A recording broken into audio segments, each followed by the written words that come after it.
Hey guys, today I'm going to show you a game between nepomniachtchi and Vidit Gujarati that will make you rethink the way you play endgames, and that will be very instructive for you to win in complex endgames. I will ask you just one thing.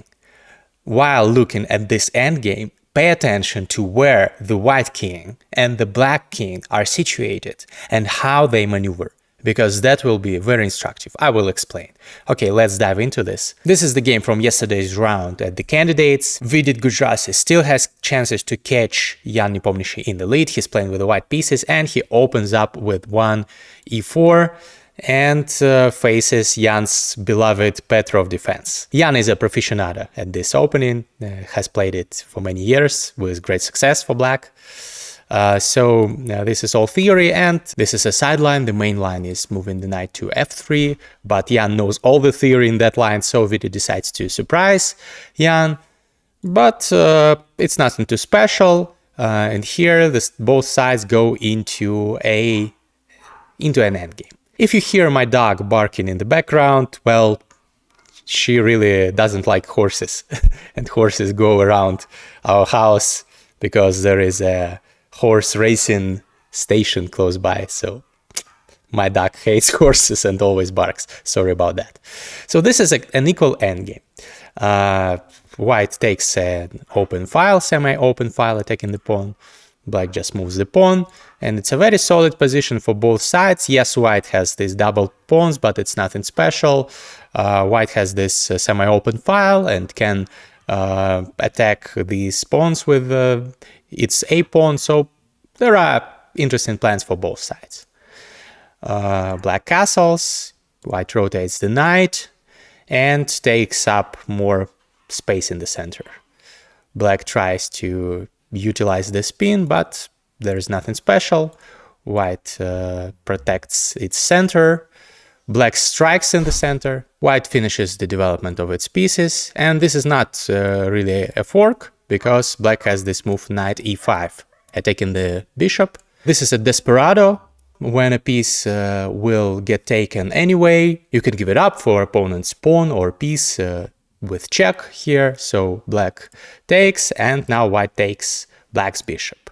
So we reach this position. It is approximately equal, and here is where the instructive stuff starts.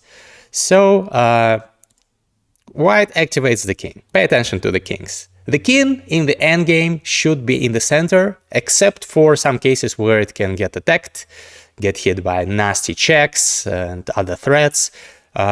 Especially if it's a queen endgame, then very often you should tuck your king away in the corner, but here there are no queens, and it's absolutely a great strategy to activate your king to the center. Here white's king is active and it can go to both flanks of the board, both king side and queen side. Well, for the time being the knight restricts it, but when it leaves, the king will be free to go. Black just activates another rook. G4 tries attacking this king using the fact that it is opposing the rook on the h file, but this is nothing crazy. Black defends, and here white starts trying to break up this pawn chain. This is a pawn chain. I recommend all you read Aron's book, My System, that is the name, I think. Aron Nemtsovich was a great chess theoretician of the 20th century, and he wrote a lot about pawn chains, how they should be attacked and broken down, and this is exactly what Vidit does. So yes, white sacrificed a pawn, but all those pawns are now very weak. This pawn, this pawn, this pawn is very weak, this pawn is weak, this pawn is weak. Basically, almost all black's pawns are weak, and white can infiltrate with the rook, but black defends, and this position emerges. Black is a little bit passive. It had to retreat the bishop to protect one of its pawns, but it's still a pawn up, and in some future it will be able to give this pawn back. This is a common theme when you have extra material but you are under some pressure. You can give the material back to have again a normal position. So you will see that this is just what happens. So knight g4, intense probably to go to f6 in some variations, especially if this knight leaves, then knight f6 would be a deadly fork. Of course, that doesn't happen. Rook moves to an open file, but white keeps creating some threats and pressure in black's position. This pawn is weak again, as I said, so black activates the rook with check and then protects with e5. But now this square is very weak because no pawn is protecting it and the knight can rotate to this square in future. Also, this pawn is very backwards. It will never be able to go to d5 without sacrificing itself because this square is controlled 2 times by the white pieces. So white has a pleasant advantage even though white is down a pawn. White's bishop retreats. Now the knight maneuvers to pressure this pawn, but this allows for a check on f6, and this knight is very, very menacing. The king goes back, and now look at the kings again. Do you like this king's position? Well, I don't. This king is positioned just great. It's close to the center of the board, it's close to the king side where the action is going on. This king has practically no squares. Well, it can go to g7 and f7 to activate, but for the time being it's tucked away in the corner, but this is not a safe position. King e4, a very powerful move. The king is centralized now, as I told you. This is important to centralize your king in endgames, especially with not too many pieces. And yes, black could take this pawn, but that would be not the best idea because then the king can infiltrate via d5 and then go to e6 and f7 and take this pawn and destroy this king with those 2 pawns. So that would be losing for black already. But already the computer doesn't like black's position. Knight takes c4 would be a bad move. Jan doesn't do that. He advances his pawns. You should use your trumps in the position, especially when you have a worse position like Jan nepomniachtchi in this game. You should create some counterplay, create some chances for yourself. You should not just stand idly watching your opponent demolish you. No, you should initiate counterplay. And here, Jan's trumps in the position are those 2 doubled pawns. Yes, they are doubled, but they are passed pawns. Passed pawns should be pushed, and he does just that. So rook a1. Already, black has achieved a little bit. Namely, the rook has left this file for the A file, and it's not as active as it used to be. Rook b3. Well, both sides are in time trouble, under time pressure now, so they don't always make the best moves, but the position is not easy to figure out in just 18 minutes. And you know that the time control in the candidates is on the 40th move. So Jan has 18 minutes and Vidit has 8 minutes to make 7 more moves, because this is move 33. Okay, rook b3, he tries to maybe eat those pawns, but king d3 defends them. And this is a very important position, because in this position Vidit had the win. And he had it due to the position of the kings. What he could have done was h5, a very strong move and difficult to find in time trouble. The idea is that if black takes here, king f5, king continues its march. And yes, black is even up 2 pawns now, but the threats are impossible to stop. The threat, the idea is, for example, if black takes this pawn, the idea is to go rook h1, and now king safety becomes a problem for this king because it doesn't have too many squares. If, for example, black, I don't know, advances its pawn, it's just a check, and it's a mate. Very beautiful mate by a rook and a knight. So this is a very dangerous position for black, and it turns out black has no defense in this position. So, for example, rook h1, black can go king g7, but rook still takes. This is a checkmate threatened.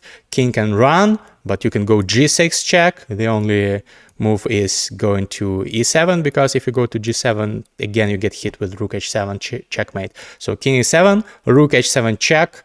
The only move is king d8, and now the king is too far from this pawn that can, for example, march to g7, but even better is rook f7, hitting this bishop. If the bishop moves, then this square is just protected, so the bishop cannot move. So there is no stopping queening this pawn. Bishop g7, the computer says this is the best move, but I just take, and then I go here, I queen, and this is a completely winning position.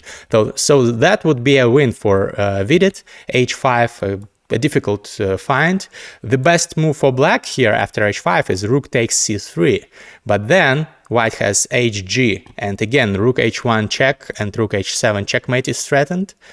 The computer here finds rook takes c4 with a check, but you just go king f5, and again rook h1 is threatened. And if you go rook h4, well, probably the computer says knight e8 is very powerful. And now it says it's equal, but it's very difficult to defend actually. Maybe there is another way to win this, but definitely that would be the best practical chance for white, going h5 in this position. Using the fact that this king is so far from the action and is so restricted that you can even checkmate the king. And it's a recurrent theme in many endgames. You should not think that if you are in an endgame, then there will be no tactics, no combinations, no checkmates. There can be, and there often are. Okay, in this position, Vidit under time pressure goes king d3, squandering this opportunity to go h5, but the action continues. Jan continues pushing his pawns. That's very logical. And here he makes a mistake. He should have gone knight a4, creating counterplay on this pawn, but he decides to push another pawn. And the computer screams that this is a horrible blunder, but I wouldn't say it's a blunder, it's just not the optimal move. Here white takes, white again has a practically winning position. After d5, it gets really heated up very fast. So again, you should look at the kings. What's the point of the move d5? Yes, the computer says it's a bad move, but what's the point of the move d5? Using the king, using the weakness of the king, because if you take with a pawn, you get hit with c4 check, and this bishop comes alive. So after the king moves to, let's say, e4, I just take the bishop and I win. And also, I can also probably take with the rook. Yes, this is also possible. And then go c4. And then this is a position that is winning for black because black is up a piece. But why does the computer say that d5 is a mistake? Because there is another capture that is possible, and thankfully for Jan, Vidit did not calculate all this with 6 minutes on the clock. Knight takes d5 is apparently winning, because if black takes and does this same thing, at the end, yes, black is up a piece, a bishop, but white has connected passed pawns that are marching down the board, and this is winning. For example, king b5, e4, c4, and then c5, d6, d7, d8, queen. This is absolutely winning. So that could have been the end of the game, but Vidit gave Jan a chance. Vidit retreated with the king, and now it's back to equal. The king attacks the rook, so black takes, defending the rook. Knight e4, rook defends c5 because c5 was attacked 2 times, and now it's defended 2 times as well. And we get to this position. The bishop doesn't allow rook to infiltrate. All those infiltration squares are covered by black's pieces, so the rook cannot infiltrate to the black's camp, which is very important, because otherwise that would be very dangerous. And you see this rook on b5. It's funny that Vidit in his game with black against Jan Nepomniachtchi also put his black's rook on b5 and then b3. If you never saw that game, check out my videos. My video on how Jan Nepomniachtchi destroys his top opponents, top GM opponents. Very instructive video as well. So here it's approximately equal, but Vidit tries to pressure, tries to attack, and here he retreats, he maneuvers the knight, he overprotects this pawn, but suddenly black gets some chances, because black starts, first of all, marching this pawn down the board, and second of all, do you remember what I told you in the beginning of this video? Pay attention to the kings. So rook a1, knight defends the pawn, bishop attacks on c5, rook defends on c5, knight rotates, rook gets behind the passed pawn, which is very important in rook endgames. This is also a good rule of thumb. King b2. Pay attention to the kings. The king now tries to stop this advanced pawn. What does the black king do? King e6. King a3. Rook b5. Rook maneuvers. King f5. You see, this is what this king is doing. This king is infiltrating in enemy's territory. You should activate your king. You should centralize your king in such endgames. That's exactly what Jan Nepomniachtchi is doing. f3, trying to stop this infiltration and this infiltration. But the knight jumps into the center. White can take the pawn. But look at this king. It is never joining the action because this rook is cutting it off. And now, practically, white is playing without a king. And also, there could be some mating threats, some attacks against white's king. Yes, it's equal, but it's very dangerous for white. So knight takes the pawn. Now, white is up a pawn, but it's not a great position. Practically speaking, I would definitely take black. e4. Now, black's king jumps to e4. Remember, it used to be here. Now it maneuvered to the very center of the board, but it's not the end of the story. The bishop retreats. King d3. It maneuvers even further, pressuring the knight. Bishop attacks the rook. Knight takes with a check. King moves to e3. Rook attacks the c4 knight. Knight drops back with a check. And this is apparently a losing move. Knight should have gone here with a check, but also it's very difficult to defend in such position because your king is cut off. And here, the winning move for black is king to d2.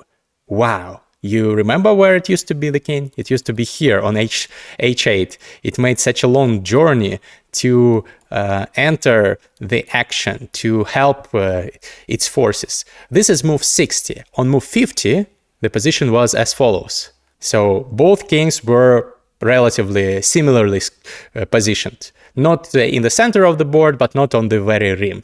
Then, 10 moves later, this happens.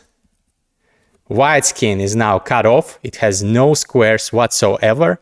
All the squares are protected by enemy pieces, are attacked by enemy pieces. So white's king is stalemated almost. Black's king is in the center of the action, joining its forces to win the game. And the position is collapsing for white.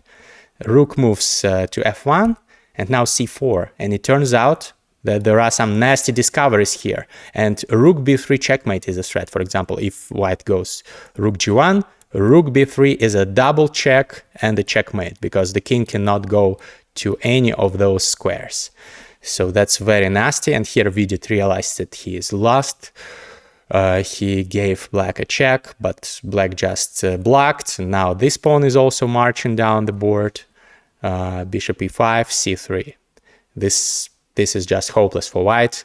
The only continuation of the game would be to sacrifice the rook, but this is absolutely lost. You take this pawn with check, the king moves back, and then you take this pawn, and this is a winning endgame. So Vidit decided not to go for that. He went rook f7, attacking the bishop, but black's rook just retreated with a check. And this is lights out. King moved to a4, c2, and you see how this king protects this square and helps its pawn, queen. And after this check, king d3, another check, and king e4. The king evades all the checks, and white resigns the game. Still playing without this king. This king is not participating at all. It's not even any help for white. It's just a burden because it should be protected against checks, against discovered attacks, against checkmates. So this king decided the game. This king decided the game for black, and this king decided the game for white. And Jan Nepomniachtchi takes the sole lead in the candidates. There are still 3 rounds to go, so anything can happen. But I hope you enjoyed this game, and I hope that this endgame was instructive for you. If you liked it, drop a like and drop a comment in the comment section below. See you tomorrow.